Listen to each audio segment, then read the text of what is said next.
Hello विद्यार्थी मित्रों, आज આપણે ધોરણ 7 જે ચેપ્ટર 7 છે રાશિઓની તુલના તેનો સ્વાધ્યાય 7.2 જોવાના છીએ। તેનો પ્રશ્ન 9 થી 11 છે। જો તમે આગળના સ્વાધ્યાયના પ્રશ્નોનું સોલ્યુશન ન જોયો હોય તો મારી YouTube ચેનલમાં જઈને તમે જોઈ લેજો। પ્રશ્ન સ્ટાર્ટ કરવા પહેલાં આપણે સાદું વ્યાજ વિશે થોડું સમજીએ। સાદું વ્યાજનું સૂત્ર છે SI બરાબર PRTના છેદમાં 100। અહીં SI બરાબર PRTના છેદમાં 100 આમ પણ લખીશું આપણે, જ્યાં P એટલે કે મુદ્દલ થશે, જેને ઇંગ્લિશમાં પ્રિન્સિપલ કહેવાય છે, અને R એટલે કે વ્યાજનો દર, જેને ઇંગ્લિશમાં રેટ ઓફ ઇન્ટરેસ્ટ કહેવાય છે, T એટલે કે મુદ્દત, જેને ઇંગ્લિશમાં ટાઈમ ઓફ પીરિયડ કહેવાય છે। અહીં SI બરાબર PRTના છેદમાં 100, P બરાબર મુદ્દલ, જેનું આપણે વ્યાખ્યા જોઈએ। જે રકમ વ્યાજે મૂકવામાં આવે છે કે લેવામાં આવે છે તેને મુદ્દલ કહે છે। ઉદાહરણ તરીકે આપણે કોઈ વ્યક્તિ 1000 રૂપિયાની રકમ લે તેને મુદ્દલ કહેવામાં આવે છે અને તેને વ્યાજે મૂકવામાં આવે છે। ત્યારબાદ T એટલે કે મુદ્દલ, જેની વ્યાખ્યા જોઈએ। જેટલા સમયગાળા માટે મુદ્દલ વ્યાજે મૂકવામાં આવે કે લેવામાં આવે છે તે સમયગાળાને મુદ્દત કહેવામાં આવે છે। ઉદાહરણ તરીકે 1 વર્ષ માટે। ત્યારબાદ R એટલે કે વ્યાજનો દર, જેને આપણે ટકામાં લઈશું। તેની વ્યાખ્યા જોઈએ તો ₹100ના 1 વર્ષના વ્યાજને વ્યાજનો દર કહેવામાં આવે છે। ત્યારબાદ SI એટલે કે સાદું વ્યાજ। સાદું વ્યાજ એટલે કે નક્કી કરેલી વ્યાજના દરે મુદ્દલ પર મળતી એક સરખી વ્યાજની રકમને સાદું વ્યાજ કહેવામાં આવે છે। ત્યારબાદ આવશે વ્યાજ। મુદ્દતો અંતે મુદ્દલ ઉપરાંત ચૂકવવી પડતી વધારાની રકમ, તેને વ્યાજ કહેવામાં આવશે। ત્યારબાદ ત્યારબાદ આવશે વ્યાજ મુદ્દલ, જેને ઇંગ્લિશમાં એ કહેવાય છે બરાબર મુદ્દલ વત્તા વ્યાજ। મુદ્દલ અને વ્યાજનો સરવાળાને વ્યાજ મુદ્દલ કહેવામાં આવે છે। ત્યારબાદ પ્રશ્ન 9 છે, નીચેની રકમનું 3 વર્ષનું વ્યાજ મુદ્દલ શોધો। તો અહીં 2 પ્રશ્ન છે, A અને B। તો એમાં કહેલું છે કે મુદ્દલ બરાબર ₹1200। ત્યારબાદ વાર્ષિક વ્યાજનો દર 12% છે। તો અહીં આપણને શું આપેલું છે તે પહેલાં આપણે લખીશું મુદ્દલ એટલે P। તો P બરાબર ₹1200। ત્યારબાદ વાર્ષિક વ્યાજનો દર એટલે કે R। તો R આપણને આપેલું છે 12%। ત્યારબાદ T આપણને આપેલું છે 3 વર્ષ। આપણને કહેલું છે કે વ્યાજ મુદ્દલ શોધો, તે પહેલાં આપણે સાદું વ્યાજ શોધીશું। તો આપણે સૂત્ર લખીશું SI બરાબર PRTના છેદમાં 100।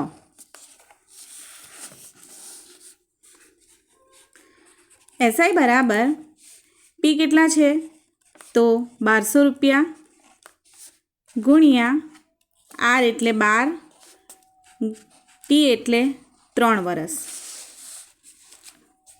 છેદમાં 100। 0 0 કેન્સલ થઈ જશે, બરાબર 12 લખીશું। ત્યારબાદ 12 તારી 36 છેદમાં 1। અહીં 12 અને 36નો ગુણાકાર કરીશું।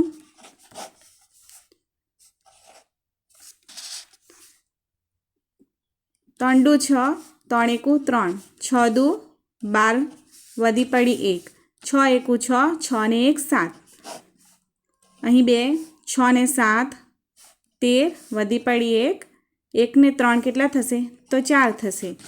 તો અહીં જવાબ આવશે 432। એ આપણું સાદું વ્યાજ થશે, બરાબર 432। ત્યારબાદ આપણને કહેલું છે કે વ્યાજ મુદ્દલ શોધો। તો વ્યાજ મુદ્દલ શોધવા માટે આપણે વ્યાજ અને મુદ્દલનો સરવાળો કરીશું। તો વ્યાજ મુદ્દલ માટેનું સૂત્ર છે એ બરાબર વ્યાજ વત્તા મુદ્દલ. વ્યાજ આપણને મળ્યું છે 432, મુદ્દલ છે 1200 રૂપિયા.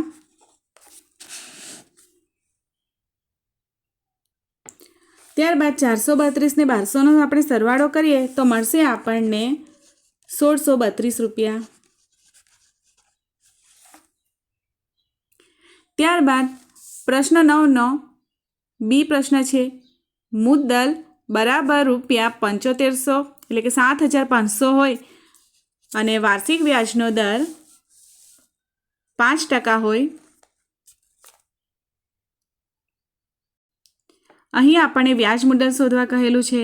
તો સૌપ્રથમ આપણે જોઈ લઈએ કે શું શું રકમમાં આપેલું છે. મુદ્દલ એટલે કે આપણને પી બરાબર 7500 રૂપિયા આપેલા છે અને રેટ ઓફ ઇન્ટરેસ્ટ એટલે કે આર આપણને 5% આપેલું છે. ત્યારબાદ ટી આપણને 3 વર્ષ આપેલું છે. અહીં આપણે એસઆઈ શોધીશું એટલે કે સાદું વ્યાજ શોધીશું. તો સૂત્ર લાગશે એસઆઈ બરાબર PRT/100.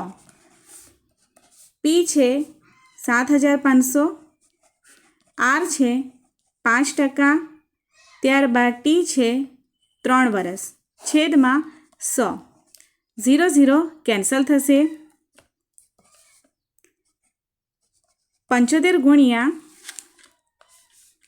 અહીં 5 તારી 15 થશે. ત્યારબાદ 75 ગુણ્યા આપણે 15 કરીએ તો જવાબ મળશે આપણને અહીં 5 એકુ 5 અને 7 એકુ 7 વત્તા 5 પચામ 25 વધી પડી 2, 5 સત્તામ 35, 35 ને 2 37. સરવાળો કરતાં અહીં 5 આવશે. 5 ને 7 કેટલા થશે તો 12 થશે. વધી પડી 1, 7 ને 1 8, 8 ને 3 11, 1125 થશે. અહીં આપણને 1125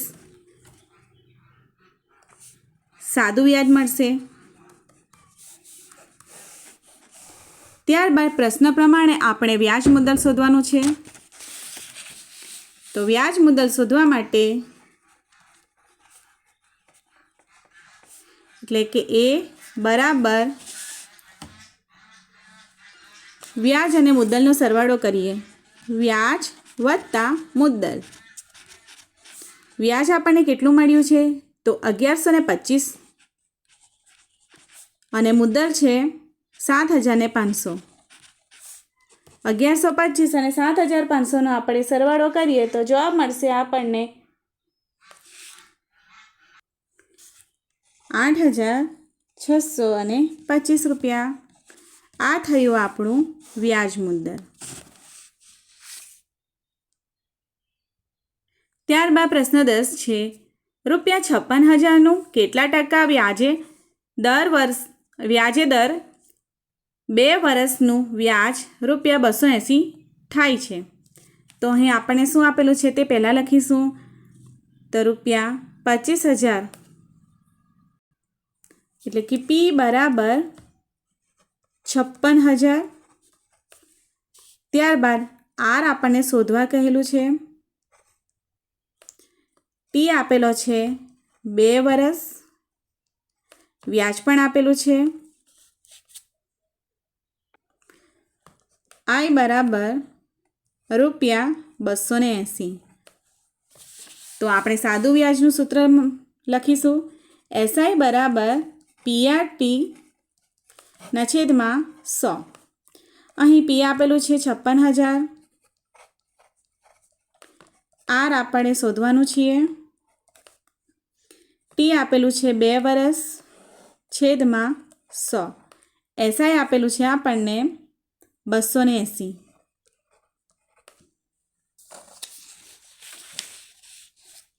અહીં 0 0 કેન્સલ થશે. તો 280 જેમ છે તેમ આપણે લખીશું. 560 ગુણ્યા આર ગુણ્યા 2. 280 બરાબર 560 એ અંશમાં છે તેને આપણે છેદમાં લખીશું ગુણ્યા 2 એને પણ આપણે છેદમાં લખીશું બરાબર r. તો અહીં r ને કરતા બનાવતા r બરાબર 280 ના છેદમાં 56 ગુણ્યા 2. સોરી, અહીં 560 છે તો 0 0 ઉડી જશે, બચશે 28 છેદમાં 56 ગુણ્યા 2. તો 14 દુ 28 થશે,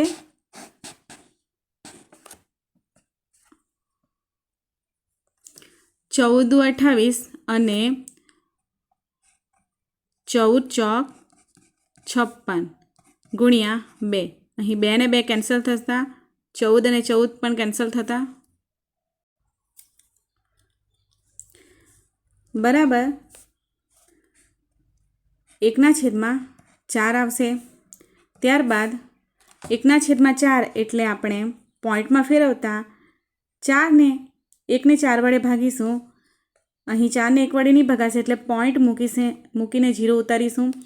તો 4 દુ 8 આવશે, બચશે શેષ 2, પાછો 0 મૂકીશું, 4 × 5 = 20. તો જવાબ મળશે આપણને 0.25%.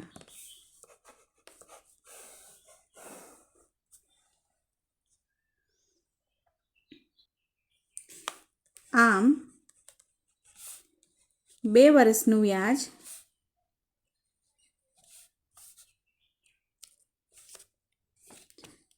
દર 0.25% થશે.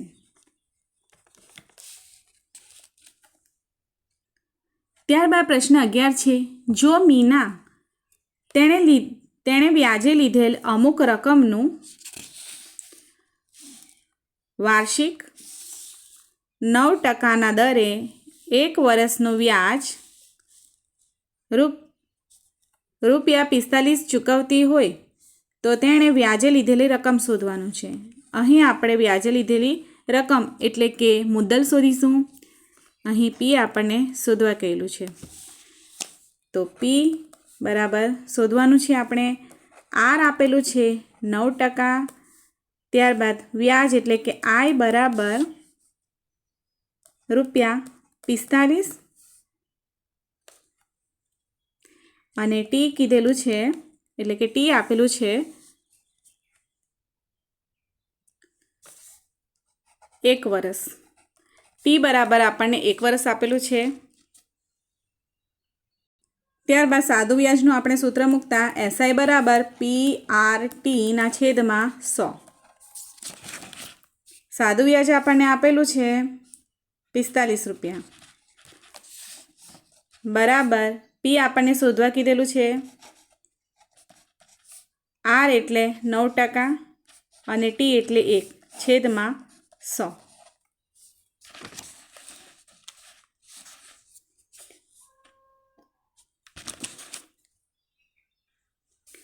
ત્યારબાદ 45 ને આપણે એમને એમ લખીશું. 100 એ છેદમાં છે તો અંશમાં જશે અને 9 એ અંશમાં છે તો એ છેદમાં જશે અને 1 પણ બરાબર R આપણને મળશે એટલે કે R એ કરતા બનશે. તો R બરાબર 45 ગુણ્યા 100 છેદમાં 9 ગુણ્યા 1.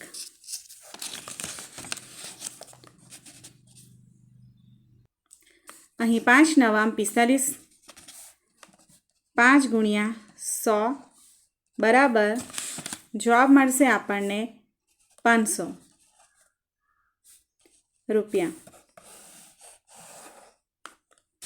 જો તમને વિડીયો પસંદ આવ્યો હોય તો લાઇક, શેર અને સબસ્ક્રાઈબ જરૂરથી કરજો, જેથી કરીને હું બીજા પાઠના પણ સ્વાધ્યાયના પ્રશ્નોના દાખલા લાવતી રહીશ.